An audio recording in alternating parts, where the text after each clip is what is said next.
Arrancamos el segundo cuarto del programa del día de hoy y bueno, primero agradecerle a Andrés Pautazo, un amigo de mucho tiempo, comprometido siempre con la conservación, pero antes de hablar del Fondo para la Conservación, de los venados y de estos conceptos nuevos que quiero tratar con él, me gustaría que Andrés nos comente cómo lo dejó el Mundial, cómo le pegó el Mundial. ¿Cómo andás, Andy? Buenos días. Vale, ¿todo bien? Todo bien. ¿Está Acá todo? con Diego Degano, Eduardo Mozo y A Alba Luis lo Imhoff. conozco, a Sí. Diego también, pero no personalmente. Mm, Hola Andrés, buen día. ¿Cómo anda Edu? Y una tal Buen Alba día, buen Imhoff día, también. buen día. Hola Ah, Andrés. Alvina, ¿cómo va eso? Bien. Todo bien, todo bien. Bueno, ¿qué pasó con el Mundial? ¿Cómo estuvo en La casa? verdad, le soy sincero, fútbol cero. Entonces, lo único que por ahí veo son los partidos estos del Mundial, pero la verdad no me prendo mucho. Es un bicho medio raro. Así que, sí, si bien esperaba obviamente que gane Argentina, pero la verdad tampoco es que lo padecí tanto. Y esto anexo al Mundial que no tiene que ver con el fútbol, está la supuesta campaña anti-argentina, el regalo a la Argentina, o en todo caso las acusaciones de racismo. ¿Cómo tomaste esto? No, eso para mí sí es una campaña, la verdad, para mí sucia, eh, que no tiene mucho que ver con lo que pasa acá.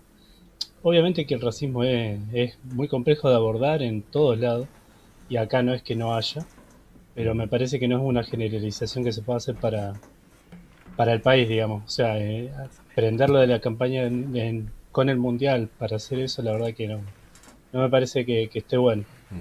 Ni acá ni en ningún lado, obviamente. Obvio, obvio, obvio. Che, Andy, bueno, primero felicitaciones por haberse hecho acreedores a este Fondo para la Conservación. Y bueno, contame un poco cómo recibieron esto y cómo surgió esa propuesta de trabajo. Y después avanzamos con esto de extinción social, que es lo que me interesa particularmente. Claro, nosotros, por ejemplo, el fondo ahora fue el cierre de la parte esta. Ujú. Nosotros lo ganamos el año pasado para Correcto. trabajar sobre la extinción social del venado de las Pampas. Ujú. Y es un trabajo que, bueno, sí, el fondo nos viene re bien para organizarnos, para darnos sí, un apoyo, digamos, al trabajo que venimos haciendo entre varias instituciones durante mucho tiempo, y también nos marca un poco, nos empuja a seguir laburando. Así que el fondo, si bien nosotros cerramos esta etapa, nos permitió impulsarnos como para darle continuidad a un trabajo que ya tiene un plan, una hoja de ruta para este año y para seguir laburando en esta temática. Che, Andy, contá un poco la historia del venado acá en Santa Fe, porque hay mucha gente que por ahí está escuchando hablar de esto y no conoce a la especie, no sabe lo que había y no sabe lo que queda en nuestra provincia de Santa Fe, teniendo hoy dos localidades, Las Gamas y Venado Tuerto, por ahí se me escapa alguna otra, Sí, sí, sí. que de alguna manera lo homenajean, ¿no? Sí, totalmente, porque si hoy hablamos de venado de las Pampas, creo que la gran mayoría no sabe de qué bicho estamos hablando. Monumento Y natural de la el provincia. Monumento Natural de la provincia de Santa Fe es uno de los cuatro monumentos. Pero si uno se va al Santa Fe ciudad nomás, unos 200 años atrás, este bicho era hiperabundante acá. Ujú. Era tan común que todas las personas lo conocían acá si uno ve las crónicas, cualquier crónica desde la Fundación de Esperanza, la crónica de viajeros de Santa Fe antigua, el venado de las Pampas aparece en todos lados. Está el Y si relato no, ese de McMahon, que es el que relata un viaje a Córdoba y que no sí, llevaban carne, llevaban boleadoras nomás y cada tanto, en cada campamento que hacían, paraban, boleaban un venado, o un ñandú, que era lo otro que había mucho también en la zona, y se alimentaban directamente, era absolutamente numeroso, ¿no? sí, sí, sí, hay registros que hablan de que era tan común como lo es la tucura en la alfalfa, decían, Ajá. que saltaban los bichos todo el tiempo, porque este bicho tiene una característica de andar en manada, y en esa época las manadas, cuando había poblaciones importantes, eran muy numerosas. Ujú. Entonces la verdad que decían que cuando lo veían era como ver saltar a las tucuras, la langosta en la alfalfa, de tantos que había. Y si uno puede encontrar en la historia dos tipos de nombre, el venado por un lado y la gama por otro. es uno de los pocos bichos que tiene un nombre para el macho Para y el un macho nombre y para otro la para la hembra. hembra. La gama es la hembra. Y la importancia que tiene históricamente es porque el macho no se podía comer, ni se puede comer, digamos. Tiene un olor muy fuerte, muy penetrante, que lo hace que sea incomestible. Sin embargo, la gama, la hembra, era lo que se comía, digamos, la fuente proteica de las comunidades indígenas y criollas posteriores. Por eso es tan común y tan preciada la gama y tan conocida la gama. Che, ¿y qué les pasó? Y bueno, le pasó varias cosas en el camino, entre ellos la colonización, o sea, fue lo que determinó que el venado de las pampas se empieza a retraer, pasó de ser la especie más abundante probablemente en periodo colonial a ser uno de los mamíferos más amenazados del país. Perdió casi el 99% de su distribución histórica y habitó 14 provincias políticas argentinas. Hoy quedan algunos núcleos muy chiquititos en 4 provincias. Desapareció de todo el resto. Y lo que avanzó fue la frontera agrícola por un lado, la ganadería. Decían los viejos naturalistas que a las grandes manadas de venado lo que lo termina reventando es el apotreramiento de los campos. El alambrado, sí, El siempre. alambrado es. Cuando empieza a haber alambrado, el venado se va yendo, es un bicho muy arisco. Esas grandes manadas empiezan a fragmentarse y se empieza a ir degradando la población. Básicamente se empieza a extinguir desde la región pampeana, por eso venado tuerto habla obviamente de este venado, pero es un bicho que ahí en la región pampeana se extingue muy a principios, digamos, del periodo colonial. Andrés, Posteriormente solamente queda en el norte de Santa Fe. Andrés, de los 4 Sí. núcleos que nombraste, el de Santa Fe es el más complicado, vos dirás el número de ejemplares, esos datos. El último avistaje, ¿hubo alguno después de aquel capturado con las cámaras trampas hace unos años? Y Santa Fe lo que tiene Edu, como nosotros bien hace tiempo lo venimos viendo, es que cuando se redescubre la población, fines de los 90, este bicho se creía ya extinto. Se descubre que había algo. Ya era una población crítica. Era una población en el último periodo donde ya la población no era grande para nada, sino era relictual, y ahí hay una tendencia siempre al declive. Si no hay un golpe de suerte muy fuerte o alguna intervención de manejo ya más de reinserción de ejemplares, más de meter mano, digamos, es muy difícil que esa población se recupere. Entonces lo que empieza a ver es que se empieza a degradar.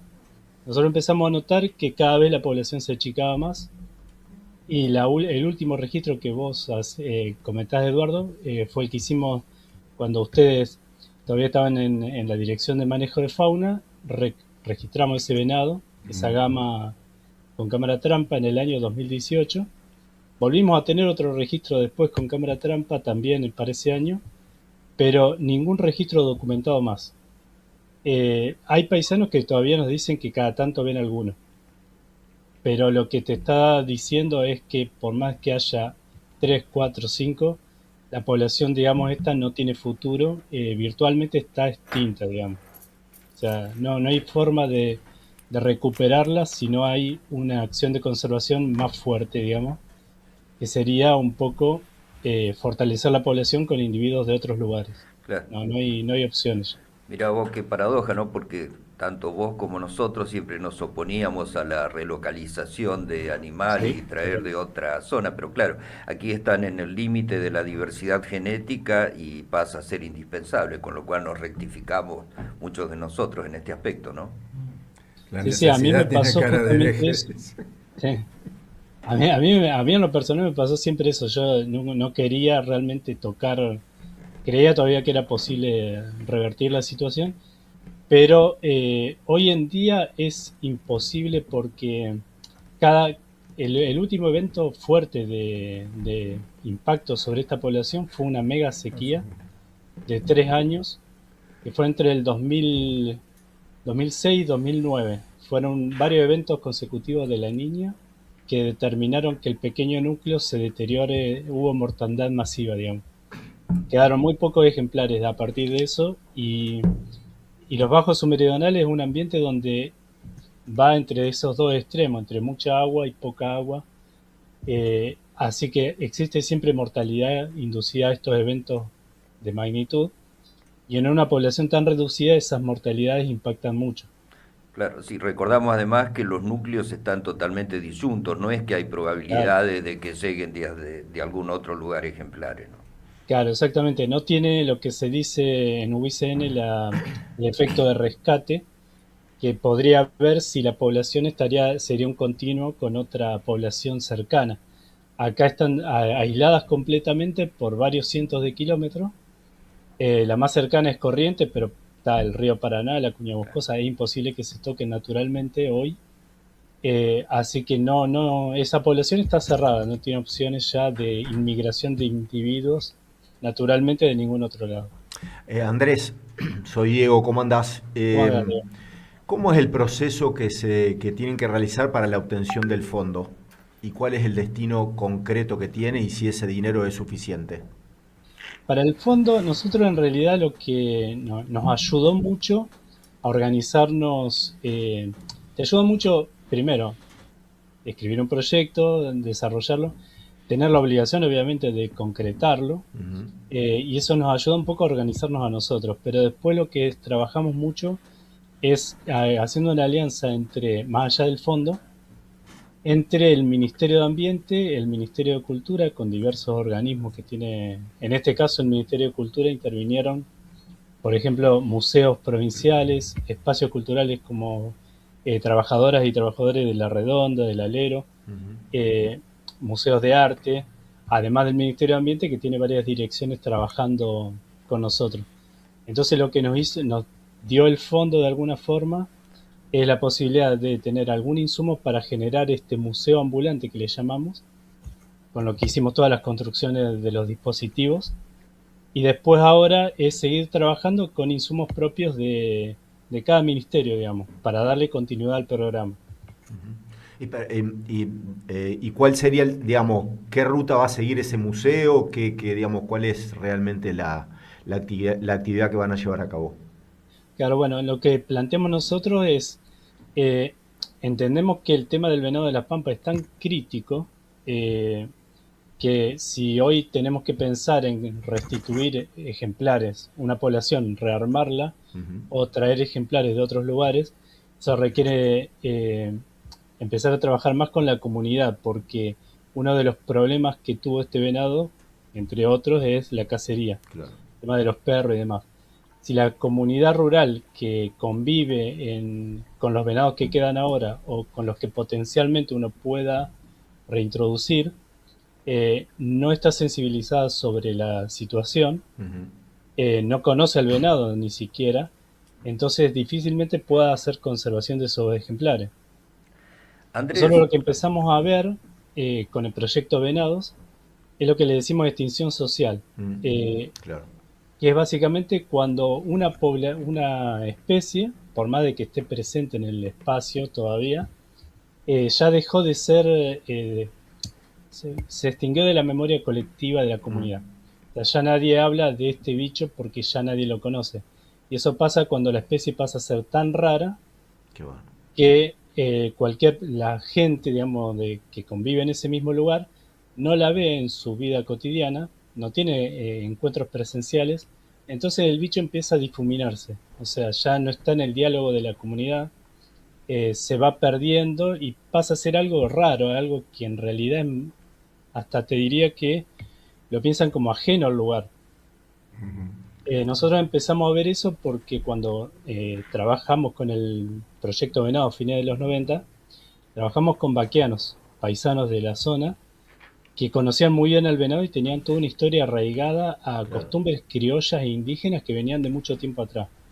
Estos paisanos todavía manejaban la boleadora, consideraban que el venado de las pampas, el macho, ese olor que lo hace incomestible, lo consideran antiofídico, entonces una protección contra la yarará para esa zona es muy importante y es una tradición que viene desde los pueblos indígenas. Todavía esos paisanos mantenían esas costumbres, mantenían al venado de las pampas como una especie más clave dentro de los bajos submeridionales, pero a medida que se van muriendo estos viejos paisanos, las nuevas generaciones cada vez ven menos venados y cada vez están menos acostumbrados a esto. Entonces el bicho este va perdiéndose. Y Andrés, lo vi, sí. sí. No, no, perdón, pero continúa. No, no, y lo vimos en trabajo con escuelas rurales. Hace 10 años, talleres que hicimos en el mismo marco con la Dirección de Manejo de Fauna de Ambiente en los Bajos, encontrábamos que el venado todavía estaba presente en chicos y chicas de escuelas rurales de primero a séptimo grado, de ahí de la zona. Y esto pasaba porque por más de que los chicos estos no habían visto nunca un venado, todavía estaba el abuelo, la abuela o el tío o el vecino que le contaba de estos bichos. Entonces la especie todavía se mantenía dentro de la memoria colectiva. Hicimos un trabajo hace poquito, 2 años atrás, y el venado de las Pampas desapareció absolutamente del registro de los chicos, de las nuevas generaciones, y el bicho que aparece en todos lados es el chancho cimarrón, que es una especie exótica invasora, pero pasa a ser la que es más importante en la cotidianidad de la comunidad, el recurso proteico más importante actual, y es lo que ven todos los días. Entonces, bueno, nosotros ahí dijimos, bueno, esto ya es un problema muy serio porque el venado ya, si bien quedan algunos ejemplares, desapareció absolutamente de la memoria colectiva de esa comunidad. Prácticamente desapareció. Claro. Entonces, el proyecto nuestro trabaja sobre reavivar esa memoria colectiva por medio de lo que nosotros le llamamos Museo Ambulante de los Venados, que básicamente es un museo que deambula eh, por comunidades rurales de la zona, de los Bajos. Y en ese museo lo que vamos haciendo es contar la historia del venado desde el origen, desde hablar de biodiversidad en general, hasta hablar de la prehistoria, de los bajos submeridionales en la prehistoria, los bajos en la época de la pampa de los abuelos, donde todavía había mucho pasto, muchos venados, muchos ñandúes, y los bajos actuales, que es lo que los chicos y las chicas están viendo ahora. Claro, y Son- en ese sentido me parece que tu último libro, no sé si es el último, porque las publicaciones de Andrés Pautazo son muchas, pero que contribuye también a revertir la extinción social. Me refiero a uno que le pusiste un título hermoso, Pampa de los Venados. ¿De qué se trata esa idea? Claro, bueno, nosotros lo que hablamos es, siempre decimos, eh, dijimos venado de las pampas porque, bueno, y yo lo di vuelta un poco, pampa de los venados. En realidad también haciendo esto de que pensamos nosotros de que por más de que uno vea un pastizal todavía en varios lados de los bajos, bastante amplio y demás, está muy vacío de lo que era, ¿no? Es el mismo pastizal de hace 100 años atrás y con la ida del venado, más vacíos quedaron esos bajos. Para nosotros los bajos no son sin los venados y los venados no son sin los bajos.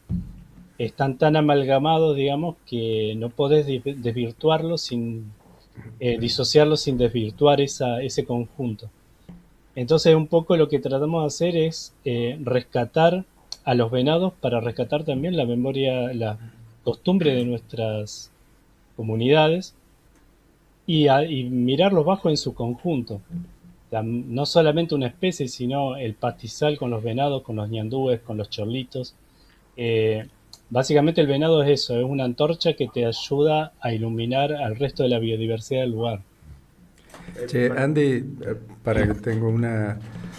bueno, siempre vimos como que una de las posibilidades de avanzar en serio en alguna estrategia de conservación era la definición de un área natural protegida de jerarquía. De hecho, sabíamos desde hace tiempo, cuando Parques Nacionales era Parques Nacionales sobre todo, que había una inquietud también por tener representada la región de los Bajos Submeridionales, que es una de las pocas regiones que hoy no está representada en parques nacionales.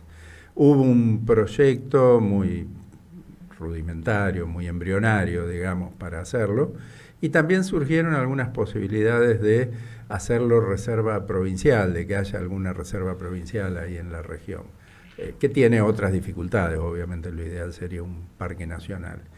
En este momento, ¿qué hay dando vuelta?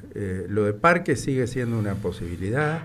A nivel provincial se piensa en una reserva de jerarquía provincial, o tal vez en una reserva privada de uso múltiple que incluya a este remanente de la población de venados. ¿Hay algo dando vuelta o seguimos enfocados en estos pocos bichos que quedan y en este tipo de campañas que por supuesto son muy valiosas, pero que sabemos que la cuenta regresiva sigue en marcha, ¿no? Claro, sí, nosotros siempre pensamos esto. Lo que trabajamos es para hacer tiempo, de alguna forma, hasta llegar a esa meta que nos propusimos hace muchos años, que en un principio era un parque nacional, que era lo ideal, sigue siendo lo ideal, pero bueno, como vos decís, o sea, pasaron mucho tiempo, varias gestiones de gobierno, a veces se avanzó más, a veces menos, ahora se planchó absolutamente, obviamente. No hay perspectivas para ese lado, por lo menos ahora. Pero siempre está ahí dando vueltas alguna posibilidad de varias opciones. Una, trabajar con propiedades privados, porque hay una fuerte conversión agrícola, conversión en el uso de la tierra en los bajos. Entonces el grado está generando, el algodón está ganando más terreno, cada vez perdemos más pastizales. Entonces, bueno, una posibilidad que estamos trabajando ahora con algunos productores, Fundación Vida Silvestre está puntualmente con Fundapaz en algunos lugares de los bajos, es sobre ganadería regenerativa y demás, como para ir viendo el tema productivo también ahí, eh, corriéndonos de la parte de reserva de un parque nacional. Después hay otras posibilidades que estamos trabajando, la idea con ambiente, es de hacer alguna reserva hídrica, alguna posibilidad de generar algo provincial que si bien no es lo mismo que un parque, no tenemos la misma incidencia en territorio que un parque, sí por ahí nos permitiría empezar a hablar de conservación de algunos lugares. Pero básicamente el problema fundamental es que son todas tierras privadas, donde están los venados son todas privadas. Si no hay todavía no se logró una reserva de uso múltiple en el lugar exacto ese. Andrés, te hago una consulta respecto de lo que siempre aparece acá cuando invitamos a alguien que habla de conservacionismo. ¿Qué población hay y qué tan cerca o lejos estamos de lo que se puede denominar como que es una población estándar o normal, digamos? No, la especie esta ya pasó lo que se dice el tamaño mínimo viable. O sea, ya es inviable por sí misma. Posiblemente yo creo, haciendo un poco retrospectiva, quizás a fines de los 90 todavía el número era más importante, no superaba los 50 hacia 2009, 2010. Ya ahí la población era muy pequeña. Y ahora ya creemos que es muy inferior a ese tamaño mínimo viable, que era de 50 ejemplares, y directamente es ínfimo. O sea, probablemente no estemos hablando de más de una decena de bichos en algún lugar. Sí, técnicamente casi extinguido. Qué bárbaro. Sí, está prácticamente extinto. La última categorización directamente que hizo Sarem, optamos por ponerla en peligro crítico con probablemente extinto, con un último registro documentado, que era el que comentaba Eduardo, en el 2018. La camarita, sí. Es mucho tiempo para una especie amenazada con este grado de amenaza. Andrés Y Pautas, después, sí. Dale, sí. No, y después tenemos algunos registros de pobladores que siempre te dicen, ven alguno, hay ejemplares todavía dando vueltas, pero son lo que nosotros le decimos población zombie, que es una población que está muerta en vida básicamente, porque si bien hay ejemplares dando vueltas, es inviable a futuro. O sea, esa población se va a extinguir sí o sí, creemos ahora, si no se hace una intervención más fuerte. Andrés Pautazo, más allá del venado de las Pampas, salimos un segundo de esta especie. En el oeste del departamento Las Colonias, ¿qué está pasando en tu lugarcito? ¿Qué estás haciendo ahí, si se puede contar algo? Bueno, ese es un terrenito que era de mi abuelo, que bueno, eran pequeños campos de colonos, digamos, y ahí lo que yo estoy haciendo un poco es tratar de devolverle lo que los pautazos le sacaron, que básicamente tanta transformación de de tierra, no queda un solo algarrobo. Y ahora, bueno, estamos de a poquito empezando a plantar algarrobo, ñandubay, aromos, restituir y rearmar un poquito el ambiente ese de lo que era esta parte del espinal. Te va a llenar de guita con eso, Andy. Obviamente, soy pequeño Tompkins. No, no, con esto nos vamos para arriba. Sí, porque es todo tierra que, digamos, desde el punto de vista económico, por ahí está ociosa. Mm, Pero ya empezaron a habitarla varios bichos, aparecen cada tanto aguará, puma, ajá. algunos pajaritos de pastizal, que si uno no le deja un parche de pastizal como el tachurí canela, por ejemplo, algunas corbatitas que vienen migrando en verano, no se reproducen. Entonces, bueno, eso se está viendo y por ahí está bueno, es un pequeño, muy pequeño granito de arena, digamos. Andy, bueno, nos quedamos sin tiempo. Muchísimas gracias. Muchas gracias por la disposición, pero especialmente muchas gracias por todo lo que hiciste, haces y estoy seguro que vas a seguir haciendo por la conservación. Muchas gracias, ¿eh? Un gran Gracias abrazo. a ustedes. Muchas gracias, Saludos. Andrés. Nos vemos.